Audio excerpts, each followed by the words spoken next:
Hey folks, welcome back to What's Next. I'm Freeman, your head of community, and I'm excited to be here today to talk to you about what's coming in Tides of Torment, which releases later this summer.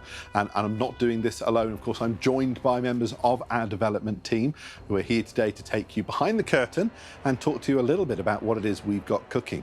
So let's start with some introductions. And of course, we'll start with the person who probably needs the least introduction. But Todor, tell the people about yourself. So, my name is Todor, and I am the game director of the Warhammer 3 DLC. I've been doing that for the past several months. Before that, I was the game director of Total War Pharaoh. Previously, I worked on Total War Troy, and even before that, on the DLCs for Rome 2. And over here is... Thank you, Toshe. My name is Tuyan. I am currently the art director and concept lead for the Warhammer DLC. Previously, I was the art director for Troy, Mythos, and Pharaoh. And sitting to my right, we have... And with a great passion for Total War and Warhammer, my name is Vasil, and I'm leading the Tides of Torment DLC. And I've previously spent some time dabbling in Pharaoh. And in this What's Next episode, we're going to be very excited to talk about that next faction that we've revealed recently in the Skulls event. We'll get to that in a moment. But elsewhere, we're also going to be talking about some of the reworks that we've got going on. There's one we actually missed in our last video, so stick around. And we'll also be talking to Stoyan as well about some of the art of our game and how much work goes into bringing it to life. But Todor, let's give you the first question and the first honour, of course. Who is that next faction and next faction leader we're bringing to the game? Thank you for the honor. The faction and the race both are very dear to my own heart because I'm a fan of those hardy people in the north that live right on the edge of the chaotic influence, the Norscans. Yes, we're adding a new legendary lord to the Norscans. His name is Sail the Faithless. He's a powerful spellcaster. Unlike the other legendary lords, he's not one to always lead from the front and try to proving his physical might and his prowess and his bravery. He is all about manipulating those around him and making sure that they believe he's their friend, after which he betrays them. And based on these treacheries, he builds and builds his power, ever growing. This, of course, leads to him slowly getting surrounded by enemies, but, you know, this is the price he had to pay. He's going to search for power all across the world in terms of be it chaos or not so much for himself. And he's going to be a great spellcaster. He will possess 2 spell lores for the players to choose from, and that's going to be a bit of an experimentation. It's going to give him a lot of versatility as one of the most powerful spellcasters in the game. Now, we mentioned as we were talking about Sail there, that there's a lot of manipulation in his realm.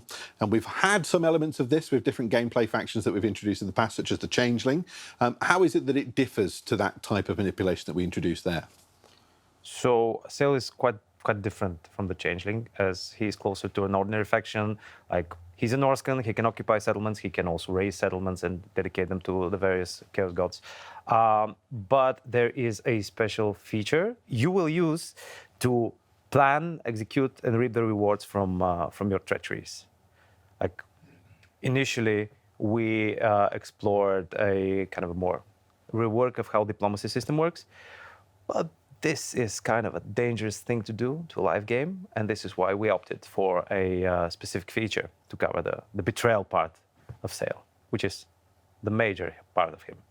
Diplomacy is a very prominent legacy feature. It's similar to treacherous waters that we try to navigate very cautiously, as it could bring a lot of fallback after it if something unfortunately breaks or changes too significantly. So we've worked around making Sail's betrayal feel natural for him, so it's represented properly as a treacherous person, and his flavor is felt by the players, but doesn't clash too far with the diplomatic system that's already within the game. Well, we've got an awesome roster that's planned out for this faction. We're not going to talk about all of it today, but we can maybe give a sneak peek at some of the units that we've been working on. So, Vasil, talk us through some of these very headline units that we've got. So where should we start? Well, clearly the expectations fall first on Sail. As we mentioned, he's going to be the great spellcaster, and he also is very familiar with a pal of his named the Night Maul. Night Maw is a very unique, very special-looking creature. For those unfamiliar, it consists of a few Sale's unfortunate sorcerer pals that got fused into one single entity. And in our interpretation of the Night Maw within the game, it's going to be an ability that Sale is going to be able to cast towards his unsuspecting and unfortunate targets. During the process of development, the Night Maw proved incredibly challenging in various technical aspects. So that was one of the more driving reasons for us to go towards that approach. But talking about how the Night Maw looks, I think that Stoyan can share a little bit more as well. Yeah, the Night Maw is actually a very different looking creature compared to the rest of the roster. So we enjoyed a lot creating this thing, exploring all the Warhammer lore and trying to make it possible for the game, because of course, especially for the animation team, the challenge is multiplied by the extra limbs and mutations the character may have. And yeah, it was very fun to make it. I'm guessing it's not something we can really mocap, is it? No, not really. We tried to mocap it up, but it's difficult to keep all the people together, so it kind of feels natural, so we kind of gave it up. Okay, so we've talked about the Night Maw. Then the roster, what else do we have on there? Another addition to the Norscan roster is the Fimir Noble. It's an addition to the Fimir family, which we already have in Warhammer 3. And the Fimir are known to walk in the shadows, to use magic to their advantage, and to surprise their unsuspecting prey. And the Noble will be no different. He's going to benefit from that as well. And also, as a hero character, other Fimir present in the game will benefit from his presence in battle in various situations. So they can use him in conjunction with them, but also with other monsters and creatures in the Norscan roster. Any more we want to talk about today? Let me think a little bit about it. We can talk a little bit about the Chimera. So we're also adding a Chimera, the three-headed monster that I imagine it comes to no surprise to most, unfortunately. But it's a very vicious flying creature, versatile in combat, is going to be able to get in and out of battle very quickly. And its three heads will possess three different attacks that will also give it a little bit more zest in how it engages with other creatures and characters on the battlefield. And of course, there's going to be other secrets, but we're going to keep them for later. And onto the Chimera, there is a little known biological fact that it has four heads because its tail is also a head. True. That is absolutely right. Okay, well, do make sure that you are, of course, subscribed and following us everywhere, because we do have more of this roster to reveal, but later, you know. Now, it's been some time since we've had the opportunity to update Norsca, but when we go back to looking at one of these factions that haven't been updated in a while and brought in line with those new standards that we kind of have, what's the first type of thing that we look at for this faction? So yeah, as you said, the Norscans have been in there for quite a while. We've been hearing people saying, just please update them. They're in need of love. And we've decided to give them this kind of love right now. There are two types of updates that we're making to the Norscans. One of those is related to their racial mechanics, but we're also doing some faction-specific ones. So in terms of racial mechanics, we're changing the way the Monsters Arcanum work. This is a favorite change of mine because it makes it kind of more relevant to what I'm doing in my campaign. We're also updating the way Chaos Gods Allegiance work, and also the dilemmas related to Confederation. We're a bit expanding them. In terms of faction-specific stuff, we are changing the way Seafang works for Wulfric. Seafang is his signature ship, and currently he is available in the game only as a battle ability, but we have extended his presence to the campaign map. So right now we're using Seafang will provide you with an easier means of transport, crossing vast distances from port to port, which will likely turn you into this ultimate raiding machine that we're going for, the flavor of Wulfric. And as for Throg, Sil?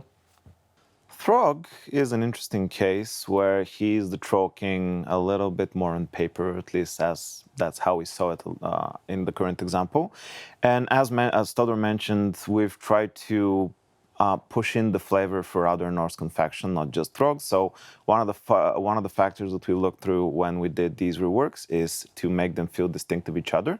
Wulfric, Throg, and Sail. Wulfric being more the marauding side, Sail the diplomatic manipulator, and Throg the monster king that expands his kingdom in destroying things around him. Basically, he's going to remain on his present position, but we've adjusted him with an additional mechanic that where he's going to be able to utilize his influence towards other monsters and trolls more in particular, and call their power, one might say, in order to aid him in battle and aid him in his further conquests. Another interesting addition that it's also worth saying is that we're adding a few more hunts within the Monsters Arcanum.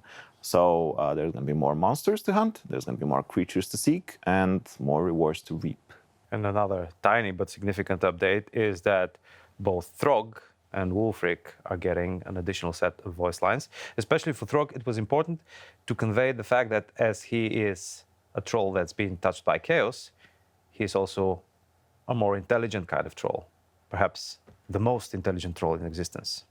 So a whole new VA has been recorded for these then? Yeah.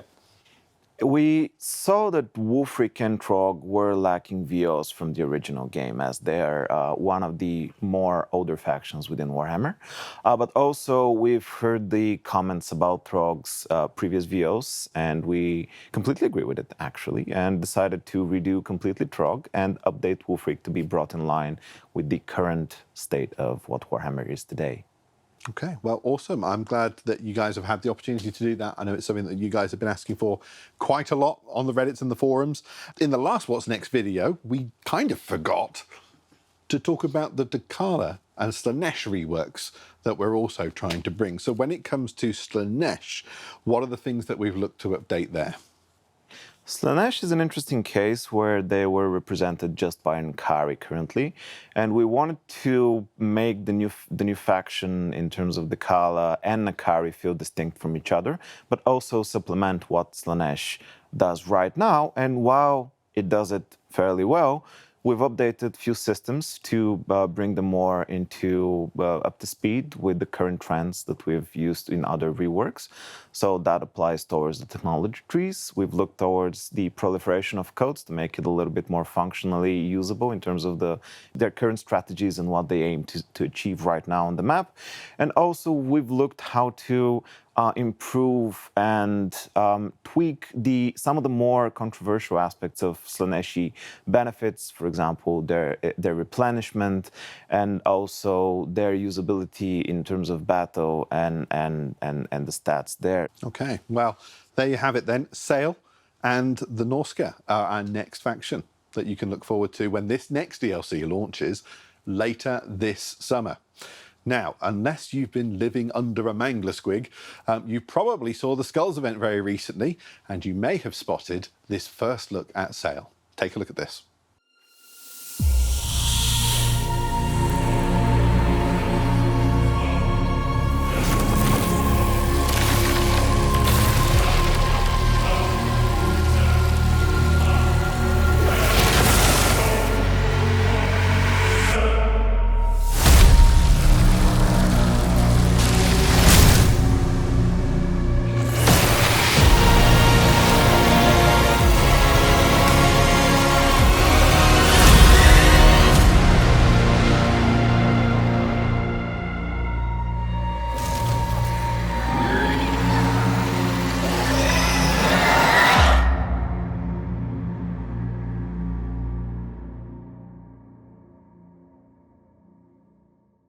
I mean, these trailers are just fantastic for us to watch.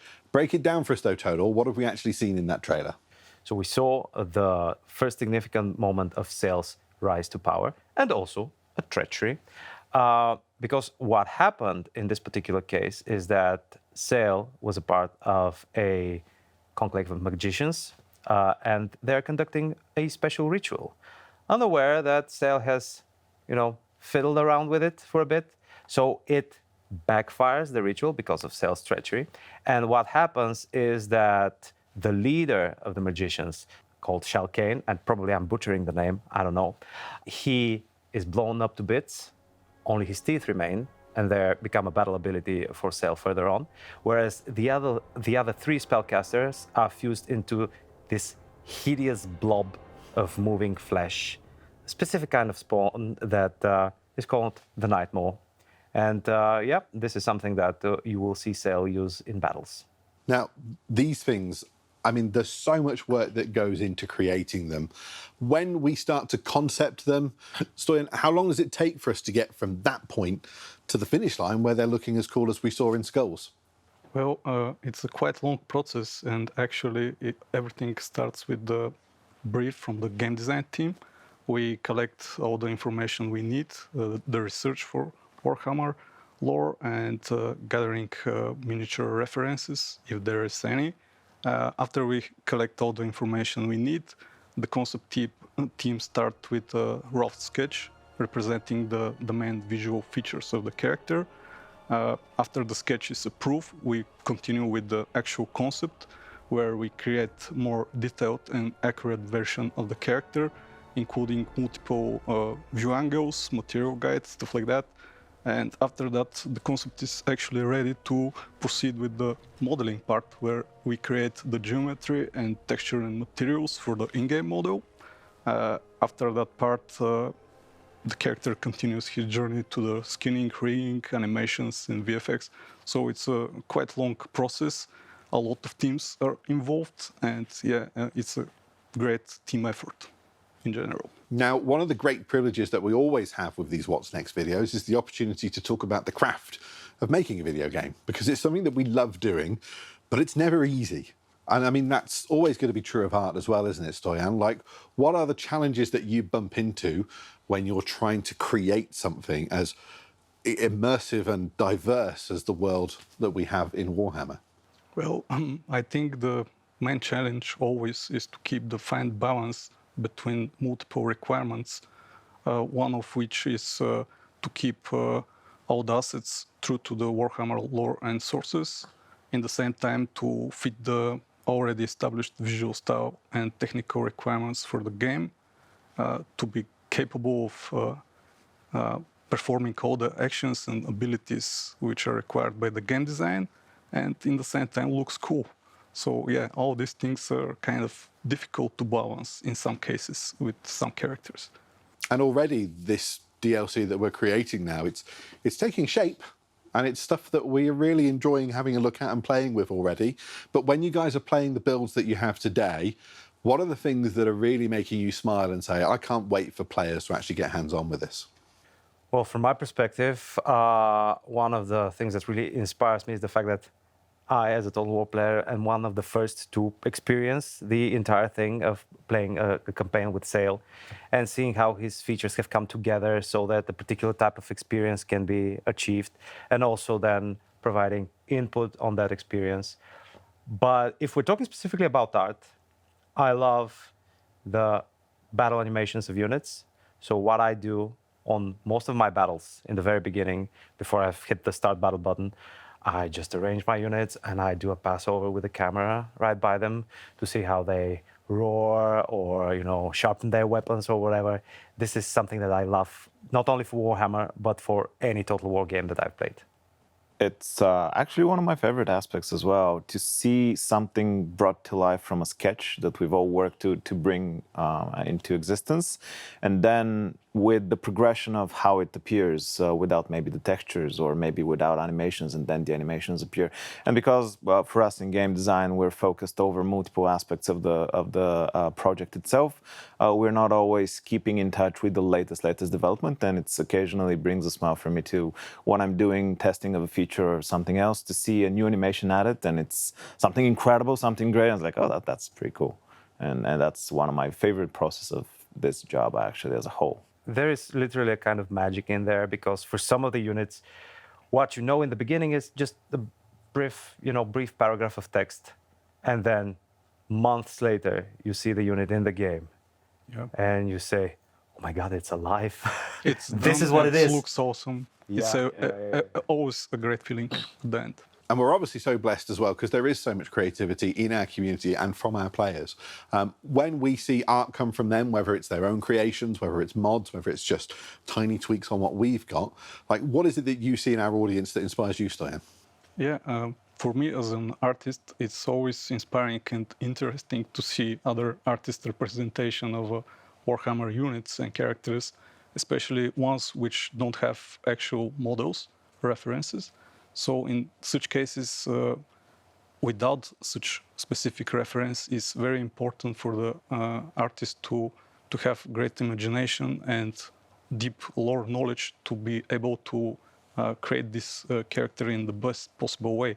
So I think that especially for the concept design, the imagination is very valuable trait, and I suggest to all aspiring artists to try to always create something new and different, not always everything else which is already there. Now we have 6.2 on the horizon. There's going to be things that we still want to do before we get to update 7.0. But Todor, what are those things? So, as you mentioned, 6.2 right around the corner somewhere. In 6.2, we will be updating ancillaries in general in the game. Their effects, their trigger conditions, we'll likely be adding some new ones. We will be trying to find the balance between making those ancillaries that are perceived as, not as useful, making them more powerful, more prominent, but still retain the ones that are fan favorites, their unique status. This update to the ancillaries, we have been thinking about it for quite a while, and we've decided that now is the proper time to release it. And earlier in the year, we released 6.1, which brought about a significant update to Kislevite factions, to the gameplay of Kairos with a few additional units for Cathay. And we're really happy with it because this was our way to address player feedback related back to the release of Shadows of Change, because these were the factions from the Shadows of Change. One thing that we did find out is that it took a significant effort to plan it, design it, develop it, test it, and then release it. So the next patches will be focused on some specific bits in the game.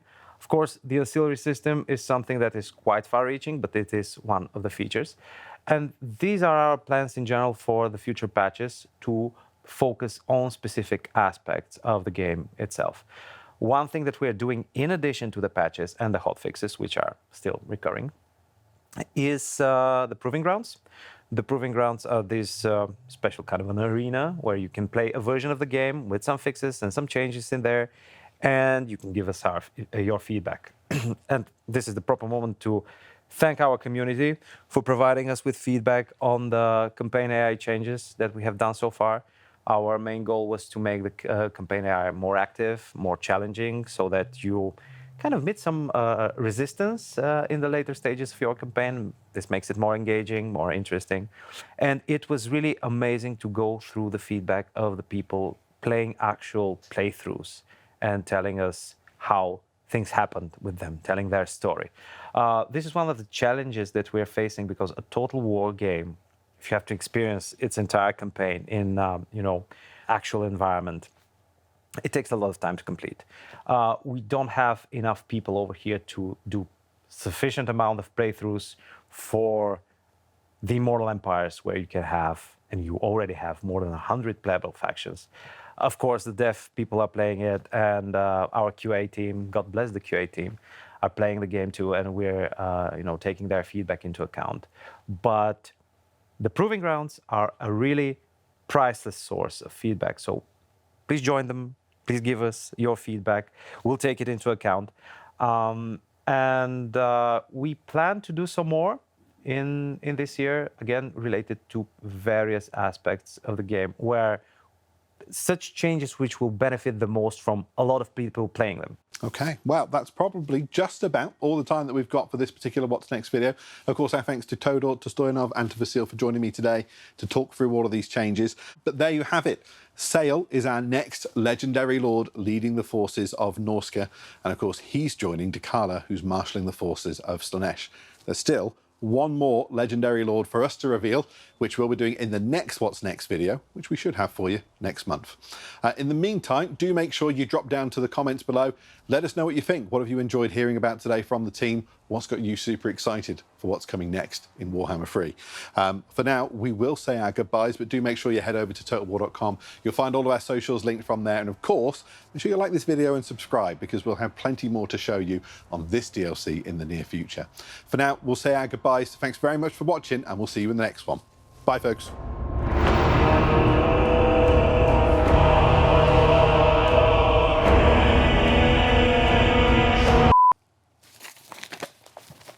Hit it again. I hit it again.